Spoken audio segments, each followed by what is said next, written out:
We are now entering the final 10 days of October, and with each cycle of the sun are methodically ascending the calendar towards one of the best times of the season, a window known as the pre-rut.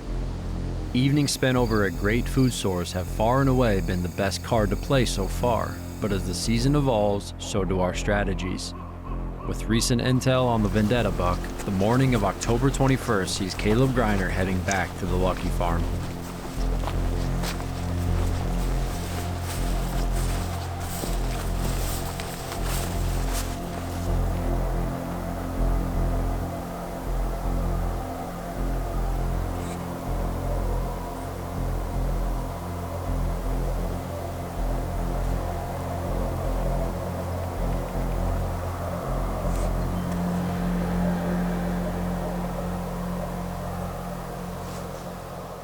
It's October 21st, and I decided to dive into the Lucky Farm this morning.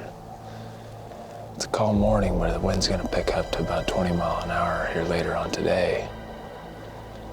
So the main reason I came in here was because we got some really good pictures of the Vendetta buck just in front of us, up on the mode trail camera. So what Shay and I are trying to do this morning is we're sitting on this hillside. We're fairly close to where I used to film Lucky, actually.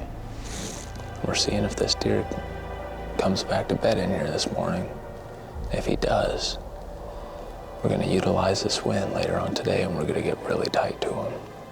Not expecting crazy deer movement, but if this deer does come in here, it should be within the next 30, 45 minutes. Steve's hunting this morning.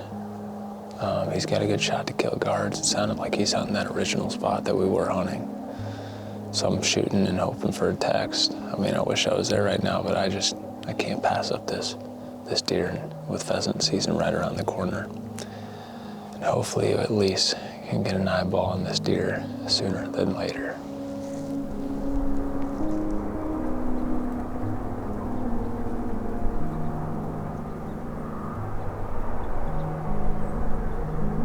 That same morning, 25 miles to the east, Mike Reed is also hunting, deciding to head to one of his favorite spots on the entire farm, the infamous pinch stand.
Saturday morning, October 21st.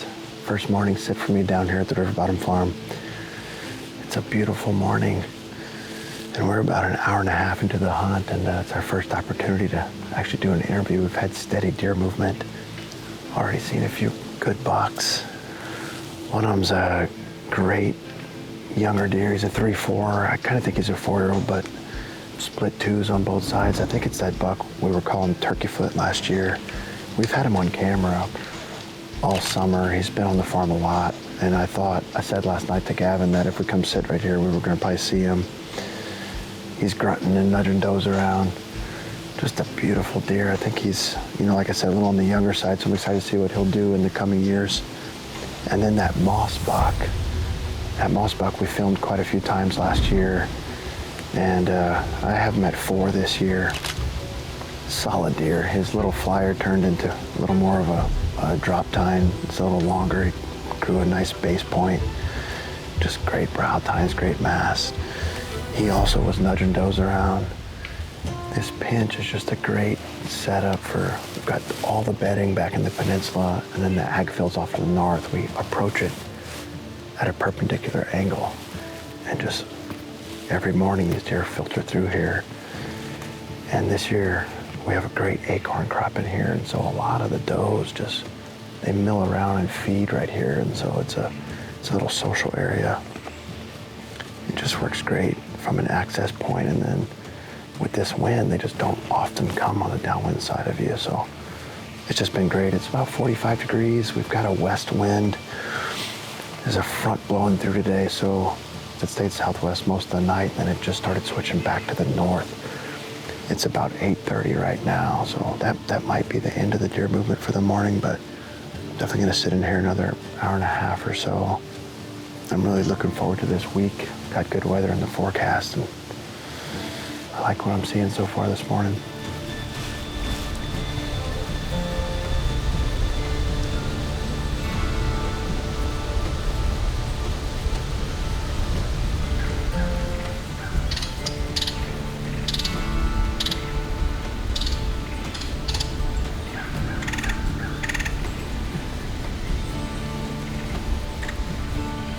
Well, it's a little after 10 o'clock. Had a couple fawns come by, running around, eating, and some turkeys since the last time we checked in. Awesome hunt nonetheless. Most of the activity was that first hour and a half of daylight as we expected. I'm actually not gonna hunt this afternoon. I've got some stuff to do with the kids, but we'll be back out tomorrow. And then I'm really looking forward to this coming week. It's my favorite time, that last week of October. Got some days off of work. Weather's shaping up nice, so hopefully we can keep having some good encounters.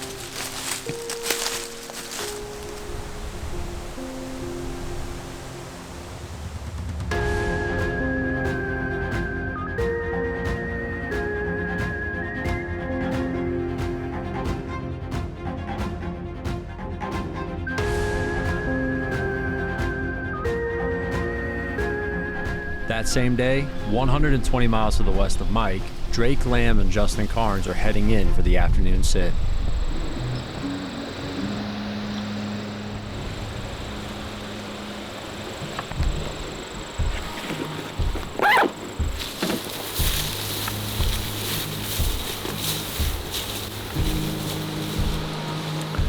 All right, guys, October 21st, Saturday.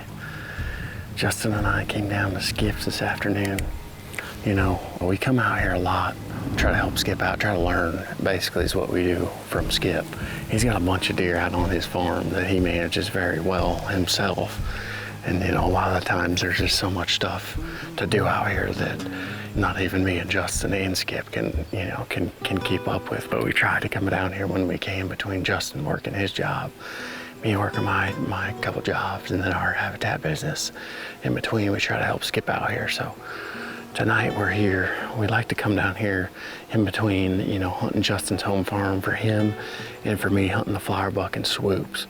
We've had a lot of pressure from the neighbors, and just like some crappy stuff happening to our stuff, and just not a good deal. So swoops hasn't shown up probably in a week. Flower buck is showing up almost every night for us, but you know, in the middle of the night. We're never getting any daylight photos of them. I've yet to get a daylight photo of them since summer. So we're kind of just taking it easy, hunting the fringes, not pushing into the 50, not pushing into swoops, not pushing into anything on Justin's farm. His deer showing up. Until these deer start showing daylight, you know, we're kind of just gonna hold our cards in our hand and just lay back. So it's the 21st, the 20th of October are always good. So we're in Iowa, you just gotta be in a tree this time of year.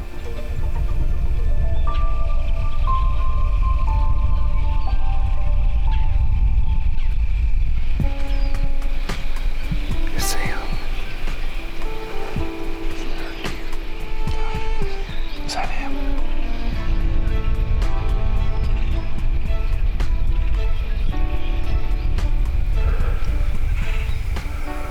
A little bit after 6, and we've seen one little buck and a doe and one really, really nice deer that came strolling through here way before we were even ready. He got into the corn. I'm 99% sure it wasn't our shooter. We look back and it wasn't, but it was a good deer. Got the blood pumping pretty good.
Mike and Drake's hunts illustrated two scenarios that, when accessed correctly, can clearly pay off in a big way.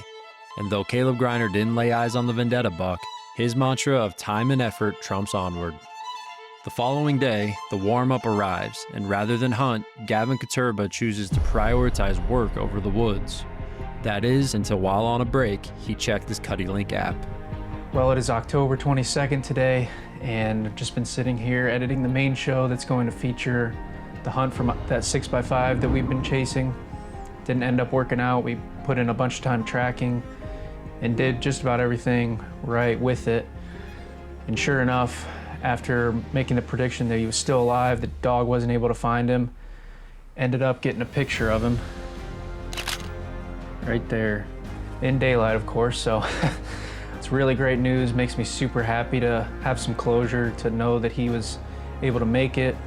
Must have been, like we predicted, a pretty low shot. We're gonna be hunting him this week, and I couldn't be more excited. Over the next few days, the warmer weather lingers, and though a few members of the team hit the woods, nothing majorly notable occurs, and all eyes remain fixated on the massive weather system projected to hit later on this weekend. Getting the party started early, though, is Mike Reed, who on the rainy morning of October 25th is kicking off his first stint of vacation.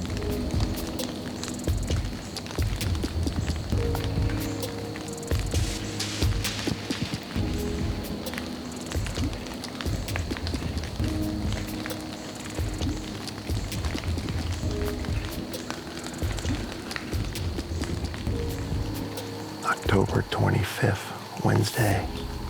First morning of my vacation start here. We're down here at the River Bottom Farm. We're at the head of the slough. It's warm, 62 degrees. It's drizzling, it's hot and muggy.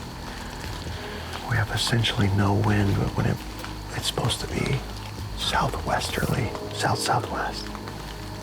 Over the last 5 days, DK has moved farther into the farm, which is, it's great to see. So hopefully, you know, the way this spot works, we're at the neck of the peninsula. The peninsula's a big, giant bedding area. You can see to the river on both sides. A lot of deer come in from the south and the north, back in the bed, and the bucks just come in and out of here checking. DK's actually been on both sides, so we're really in the chips, I think, despite the less than ideal conditions. Morning of October 25th. It's time to, make some moves. High anticipation, I'm excited. We'll see if we can lay eyes on him.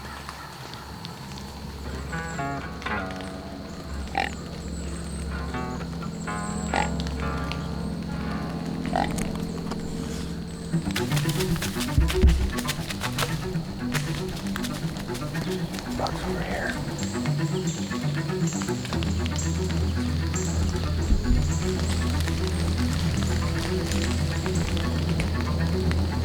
Hey, lost in this one.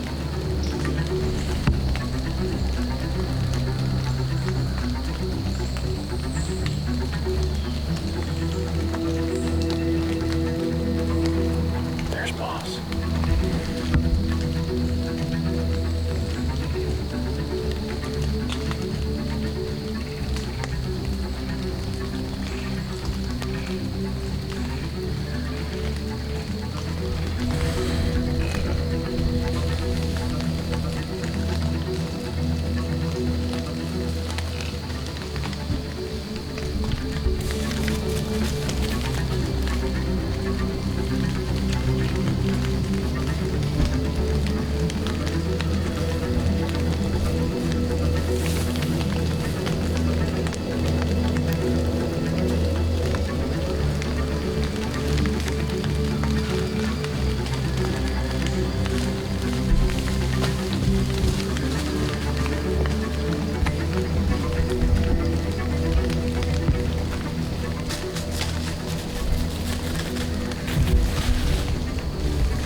That's pretty awesome stuff right there. I mean, that's 2 sits. The pinch is 250 yards from here. Comes to 10 yards both times. He's a buck that last year I couldn't decide if he was 3 or 4. And a couple times when you see him, he's bristled up, rutted up. He looked like he might be 4 last year, but I definitely favored 3. And seeing him right here up close, nice and broadside, I still very much favor 4. I want to see him next year. I want to give him another year, see what he does. Super cool deer. I just love those tall brows. Got the drop tine. He's got great mass already. Another thing I haven't talked a whole lot about is like DK being not in the farm a ton last year, but we took 5 bucks off of this 560 acres last year. All 5 are older, and a couple of them were 7, and we create that void, you hope, where deer feel like they want to move in here. And so it's exciting to see DK kind of move further into the farm, more in the center of the farm. There's not as much competition. Taking 5 bucks out of here, there's still tons of does. And so I'd like to think that made a difference, helping us out, getting him to come in here more. Hopefully we can have a good time chasing him here over the next couple weeks.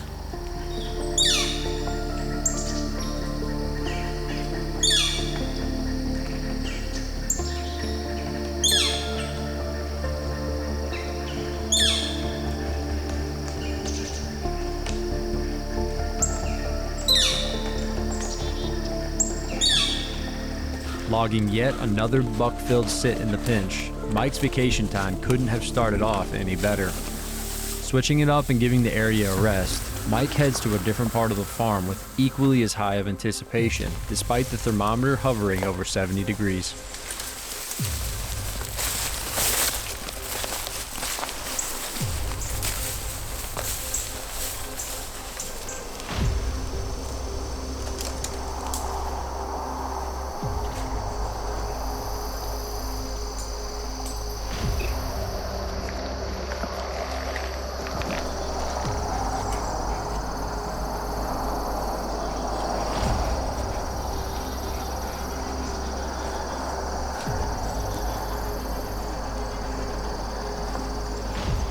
we've made the move for the afternoon hunt. We've moved to the south end of the farm. Did a hanging hunt in this little oak tree. I usually hunt this stand once or twice a year.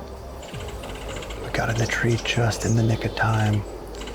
We've got 8 does and fawns walking right under us. This is the farm road that comes out of what I call the central timber, where I killed Poseidon last year and hunted Kelsey a bunch.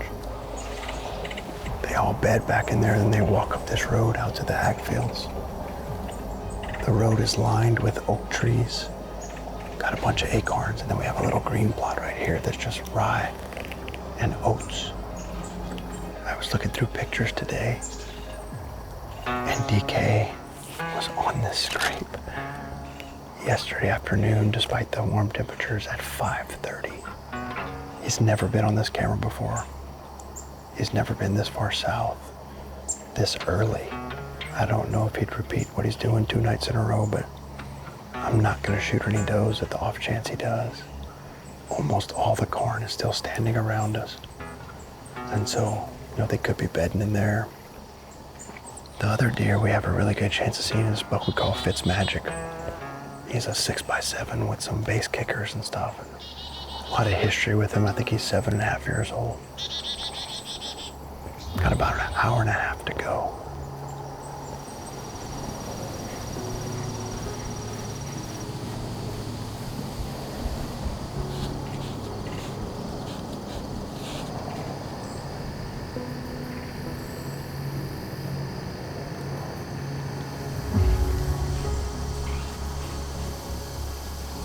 There's like 7 of them.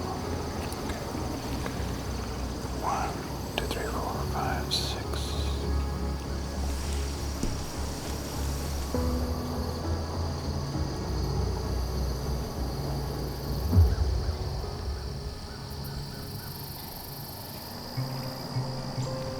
We're down to our last 15 minutes.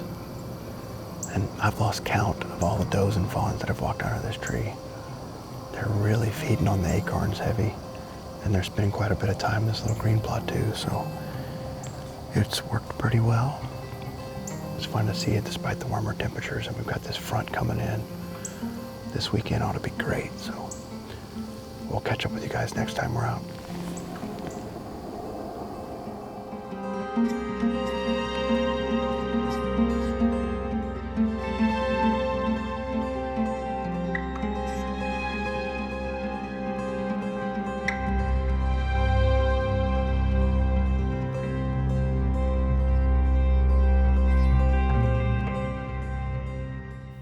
Two days later, the much-anticipated change in weather finally arrives.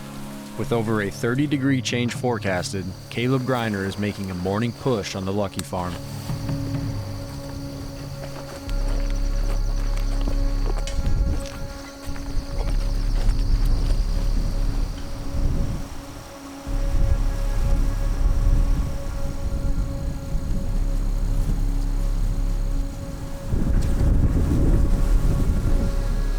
It's October 27th.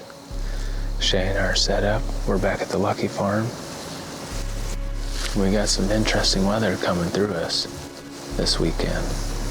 This front's just starting to push through. Pressure's rising up to 30.3 today, starting off at 29 this morning.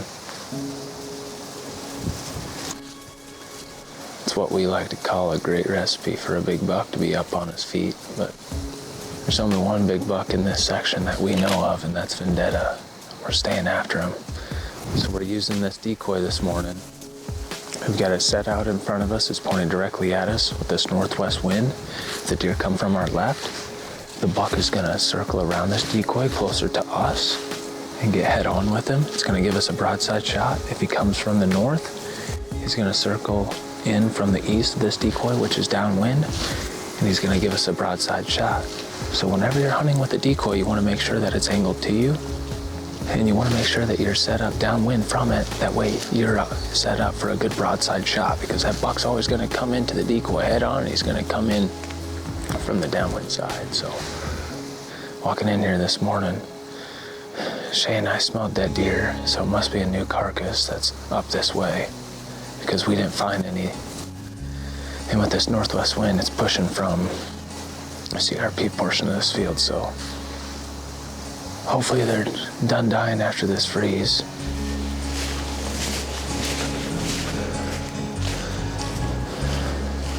Oh, right here.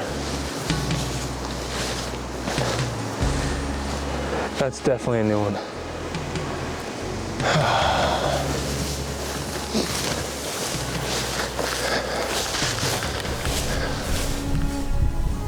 Following the newest EHD discovery, Kaleb uses the cover of the high winds and switches to the beaver farm to reposition a few cutty-back cameras. Well, Shay and I are in here. We came in to move some cameras around for Vendetta. Figured with all the crops coming out, you know, maybe these deer would be kind of pushed into this cover. And we just got to the end of the property, and I smelled a decaying corpse and walked up on it. It's the last one that I wanted to find. But you know what? It's interesting. It's exactly where I thought this deer was this entire time. So let's go see.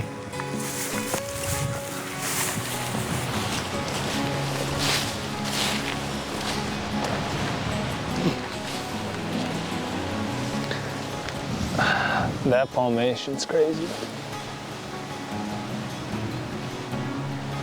Bigger than pop can bases. I mean, he's been here for a while, probably since we got permission. You know, looking back, when we had photos of Lucky originally this year, you know, I kind of, going into the summer, getting those pictures first off, I knew that this deer, his core was around this area. Since we had photos of him ever since he was 3. Went over, got permission for this farm just because it was the only farm that I knew had water here, and sure enough, all along, he was exactly where I thought it was, so at least I can get some kind of positivity to finding him here.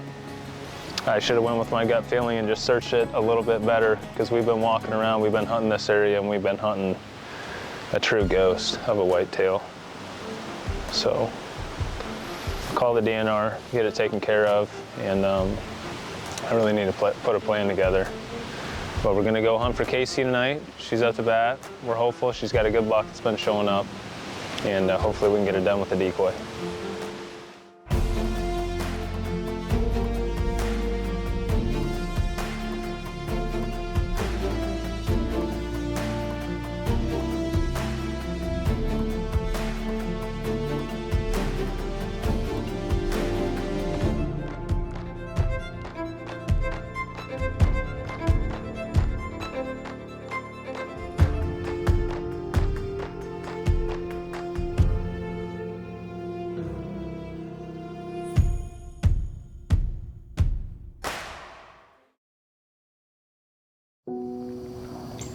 I've lost count of all the does and fawns that have walked out of this tree.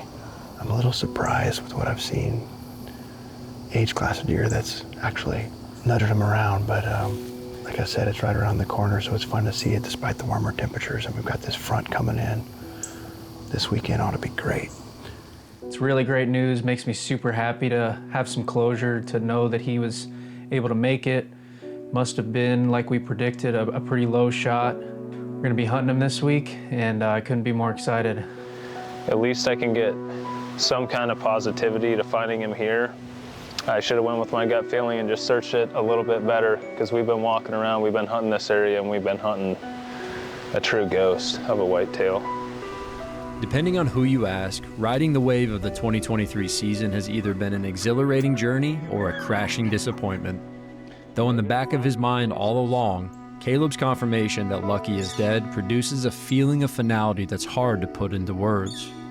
Despite the difficulty in this moment, acknowledging that Kaleb would have been in the game all along if the 2 open country monarchs were still alive brings a sense of gratitude for the challenging hunts he's embraced this season. Despite the heartbreak, the combination of current weather conditions and the calendar date supercharges the team's outlook for what lies ahead.